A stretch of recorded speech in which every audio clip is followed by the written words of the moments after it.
আগের ভিডিওতে বলেছিলাম অঞ্জলি দেব, কিন্তু এই ভিডিওতে আমাদের অঞ্জলি দেওয়া কমপ্লিট আর প্রসাদ খেয়ে উপোস ভঙ্গ করাও কমপ্লিট। আচ্ছা, আমি আমার মনাকে ঠিক কেমন সাজিয়েছি তাহলে মনার মুখ থেকে শোনা যাক। আচ্ছা মনা, কেমন লেগেছে তোর? আমার খুব ভালো লেগেছে, তুমি আমাকে দারুণ সাজিয়েছো। সোনুকির লাইক তো যাই হোক, ওর তো খুব ভালো লেগেছে। তো আমাকে এই বছরে মিস্টার দে এই গিফটটা দিয়েছে। তো এটা ছিল বাবুর গিফট আর এটা ছিল আমার গিফট। তো বাবু ওখানে খেলছে, আর আমার জন্য গিফট কিনবে আর বাবুর জন্য কিনবে, এটা হতেই পারে না। এটা তো ম্যান্ডেটারি যে আমার জন্য কিনে বাবুর জন্যও কিনবে। তো বাবুকে তুই কোথায় যাবো? বাবু আমি ঘুরতে যাবো মাম্মাম। আমি কোথায় যাবি? তো বলছে ডাল্লভ যাবো। তো যাই হোক, তা এবার ওকে আমি তো ঘুরতে নিতে পারবো না, কারণ আমার শরীর খুব একটা ভালো নেই। তো আমি কি করবো? তো ওর যে পিসেমশাই আছে, তো পিসেমশাই ওর দিদিকে নিয়ে আর ওকে নিয়ে ঘুরতে চলে যাবে।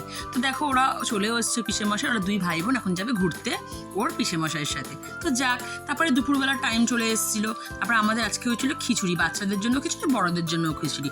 নেক্সট ভিডিওতে বলবো আমাদের কী কী মেনু হয়েছিল, বাট বাচ্চাদের জন্য নর্মাল খিচুড়ি হয়েছিল। বাবু এখানে খাচ্ছিল। তো চলো টাটা।